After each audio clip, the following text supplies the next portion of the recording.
Então, falamos de hipóteses, modificação com grau de risco conhecido. Esse grau de risco é justamente essa chance que o valor tem de estar fora do meu intervalo de confiança, tá? Então, esse grau de risco é conhecido, ele não afirma qual. Porque a gente pode ter esse grau de risco sendo 5, sendo 1, sendo 2, até 10, tá? A gente analisa sempre essa probabilidade aqui, dentro do intervalo de confiança, vou até colocar. Ela varia de 90%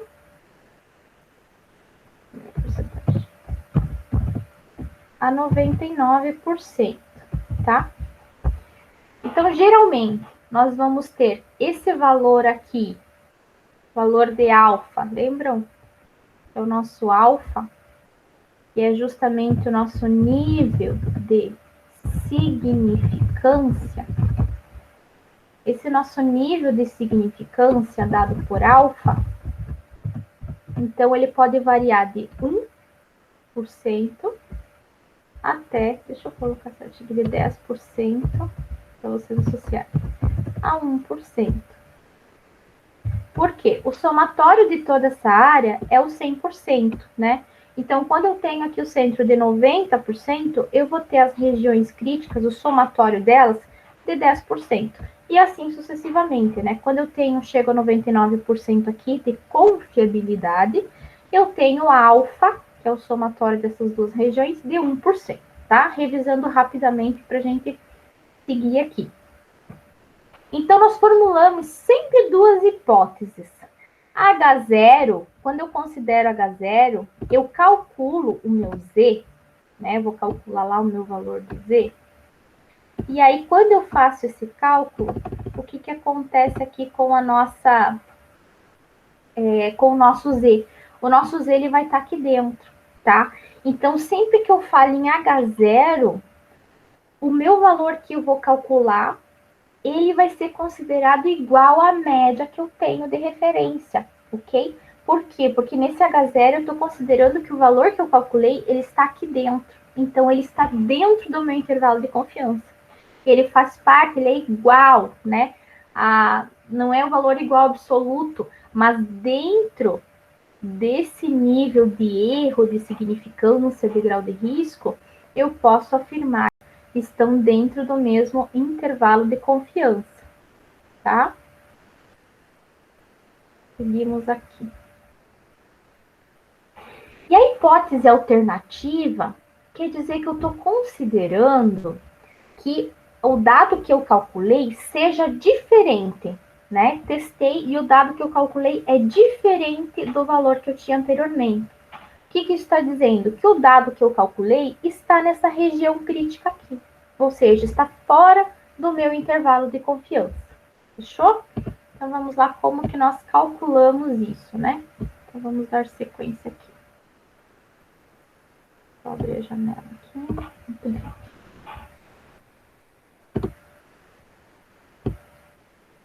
Então, continuando. Testamos hipóteses para tomarmos uma decisão entre duas alternativas. Por essa razão, o teste de hipótese é um processo de decisão estatística, através da análise estatística, ou seja, estatisticamente, a gente pode afirmar que os dois dados são iguais ou que os dois dados são diferentes, tá? Então, sempre isso. Absolutamente não, porque 4 é diferente de 5. Mas, estatisticamente, a gente pode afirmar que não tem diferença, né? Com 100% de certeza que não tem diferença? Não. Ou eu posso afirmar com 90% de certeza, ou com 95%, ou com 98%, depende do que desse grau que eu estou analisando. Vejamos um exemplo, então, de hipótese. Os chips da marca A têm vida útil média de Mi, né? A população, que quando eu falo em Mi, eu estou falando da população. Esse Mi, então, vai ser considerado o meu Mi0, tá? Que é meu valor de referência. O nível de inteligência de uma população de universitários é a média, né? Então, a média desse nível de inteligência será igual a Mi0. Ou seja, se eu for comparar com algo, eu vou comparar com H0. O equipamento A produz peças com variabilidade menor do que o equipamento B. Então, aqui, no caso, quando eu tenho a variabilidade, eu estou falando de desvio.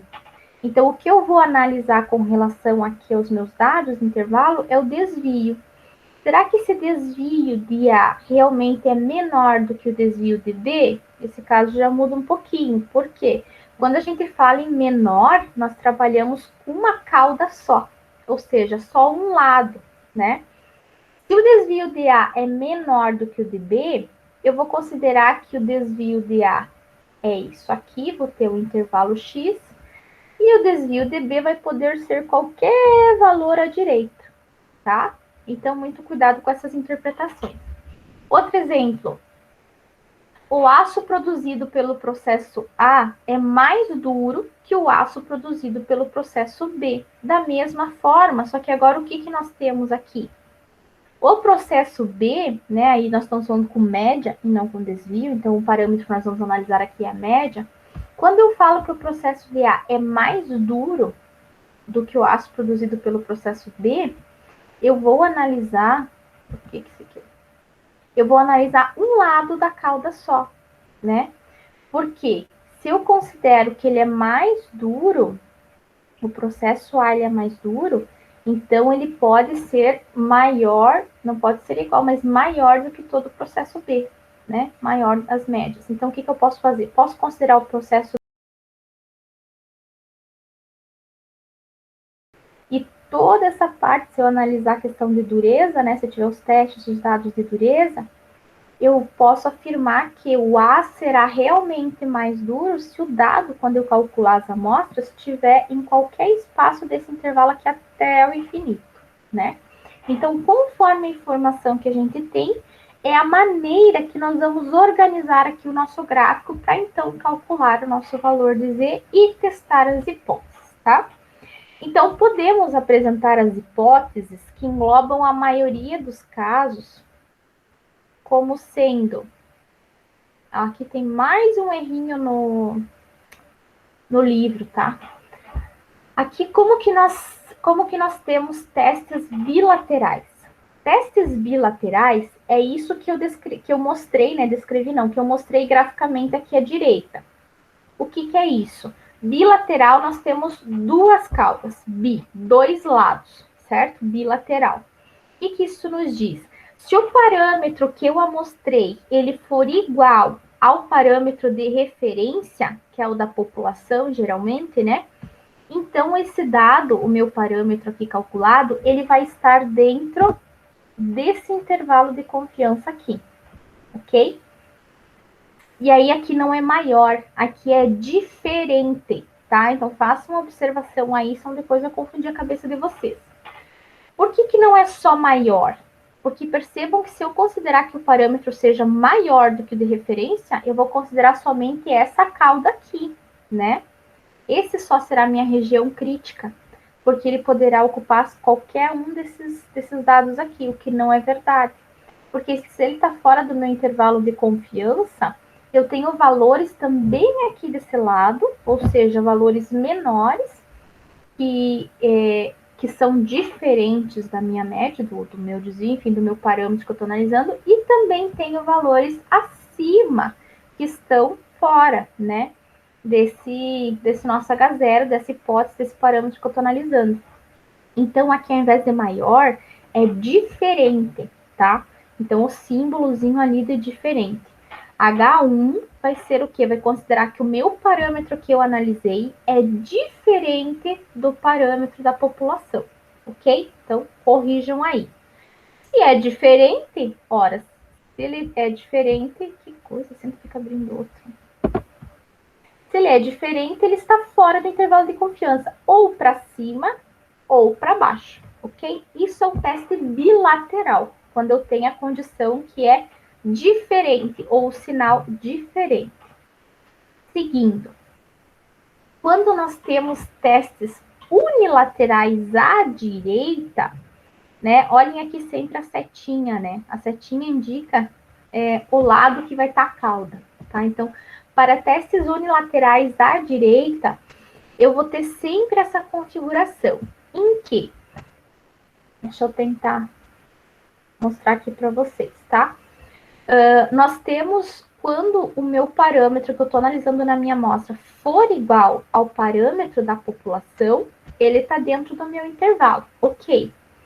Mas, nesse caso, se o meu parâmetro for maior do que o parâmetro da população, aí eu vou ter essa diferença. Então, se ele é maior, esse meu H1, ele vai estar somente desse lado aqui, concordo? Se ele tiver menor aqui, até o infinito negativo, tá tudo bem, porque ele continua sendo menor, né, do que o meu dado de referência. Então, nesse caso, deixa eu ver se eu acho a borrachinha aqui. Nesse caso, né, quando nós temos unilateral à direita, vai estar fora do meu parâmetro da população todos os dados que estiverem acima, né? Então, o meu intervalo aqui, ele vai até o infinito. Né? Esse seria o intervalo de confiança. Então, quando eu tenho um parâmetro, um exemplo, que eu dei anteriormente das médias. Então, a média da nova turma, ela afirma que essa média é maior do que a média anterior, tá? É um caso. Então, aqui seria a minha região crítica, que se quando eu calcular o valor de Z, ele der acima do meu valor de Z crítico, do meu valor de Z alfa, se ele der acima, sim, eu posso confirmar H1, ou seja, eu posso confirmar que dentro de uma margem de erro, né, a média da turma do ano de 2022 é maior do que a do ano anterior, tá? Então, um exemplo. Quando nós temos testes unilaterais à esquerda, vamos usar o mesmo dado da média, né? Aqui eu só mudo daí, né, pessoal? Ao invés de ter a cauda para a direita, eu vou ter a cauda, então, para a esquerda. Da mesma forma, tá? Vai até o infinito. Por quê? Porque eu quero saber, imagine que seja uma média, né? Se eu quero afirmar que a média da nova turma é menor do que a dessa turma, eu preciso saber o limite crítico inferior dessa turma aqui, correto? Então, só me interessa esse limite aqui. Não preciso ter um limite superior. Então, ele vai até além aqui, pode ser a qualquer lugar, né? Mas eu preciso ter esse limite aqui, para eu afirmar que realmente a nova média, ela está abaixo, né? Esse é o meu intervalo para qualquer valor acima desse ponto crítico. Ou seja, se cair em qualquer valor aqui, eu vou afirmar que o meu parâmetro, a minha média, ela é igual ou maior, né? Mas eu quero saber especificamente quanto, né? Qual é esse divisor, o valor crítico, para eu afirmar que daquele valor para baixo, eu posso considerar que a média da nova turma é menor, né? Então, eu tenho aqui unilateral à esquerda. Meu valor crítico vai ser meu valor crítico, que se relaciona ao H1, ele vai estar aqui nessa calca, nessa regiãozinha, ok? Seguimos. E aí nós temos mais uma situação em que eu tenho o H0, né, que é a mesma de todas as situações, em que eu afirmo que o meu parâmetro dessa amostra, ela é igual ao parâmetro da população ou da amostra anterior, e a minha hipótese alternativa diz que o meu parâmetro é igual a outro dado. Então, imagine que nós temos 3 turmas de estatística, certo? Uma tem a média 5, a outra tem a média 7. E aí, eu quero essa terceira turma, eu quero analisar se ela tem a média igual a H0 da primeira turma, né? Então, essa vai ser a hipótese, eu calculo e eu vejo que a média dela está dentro do intervalo aqui dessa média da primeira turma. Ou eu considero que ela está dentro desse intervalo da segunda turma, tá? Então, eu testo igualdade com um valor de referência de uma dada população e analiso o meu parâmetro sendo igual, né? A outra hipótese seria se meu parâmetro ser igual a uma outra população, tá? Então, eu posso ter esses casos também. Então, para testes aplicados a valores do parâmetro obtidos após a decisão tomada em um dos 3 testes anteriores. Então, eu descobri que, por exemplo, a minha média é menor, né? É menor que a dessa turma. Então, eu vou comparar essa média menor a uma outra média, tá? Então, posso também complementar o meu teste fazendo esse tipo de análise. Seguimos. Padrão para a realização de um teste de hipótese. Isso aqui é como se fosse um passo a passo, tá? Do que vocês têm que fazer. Então, a primeira coisa é definir as hipóteses do teste. Quem vai ser H0, que é a nossa hipótese nula, e quem vai ser a minha hipótese alternativa, tá?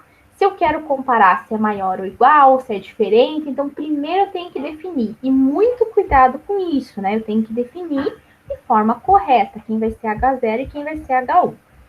Depois, em seguida, eu preciso fixar o nível de significância, que é o nosso alfa, que a gente já viu anteriormente nos outros capítulos, né? Nosso alfa é justamente que vai compreender aqui, né, a região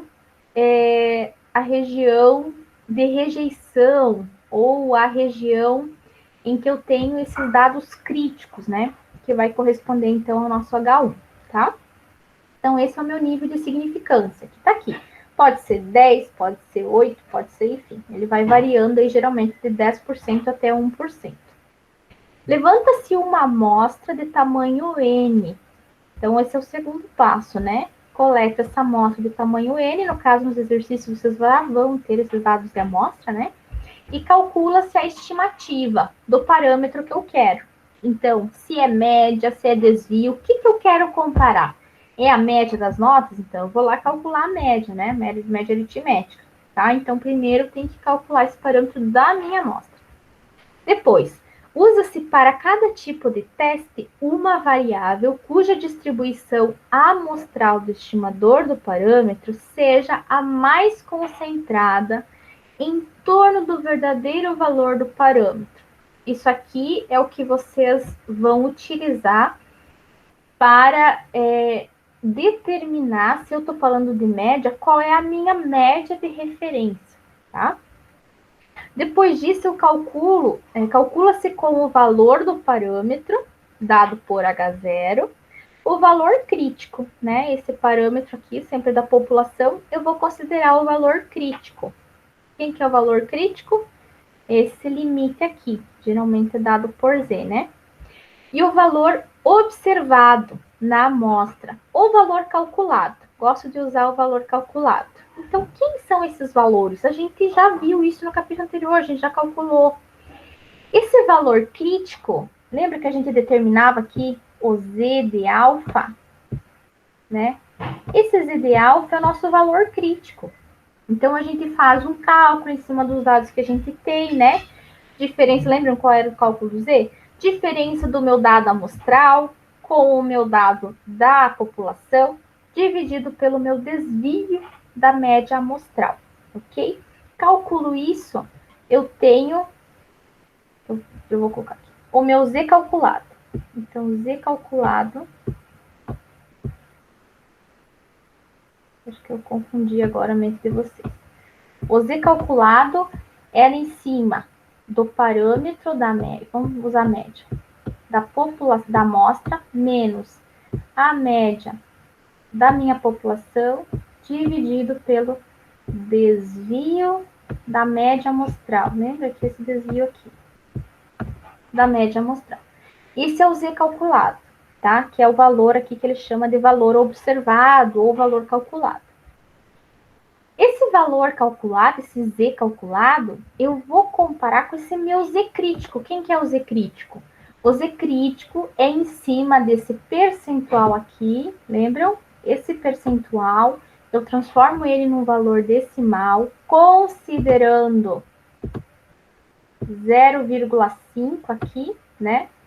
Então, essa área aqui, lembram que vocês iam lá na tabelinha da normal, considerando essa área, e encontravam o Z correspondente, tá? Então, em cima dessa área, Lá na tabela da normal, distribuição normal, vocês encontravam esse Z alfa. Esse Z alfa é justamente o Z crítico, ou que ele chama aqui de valor crítico, tá?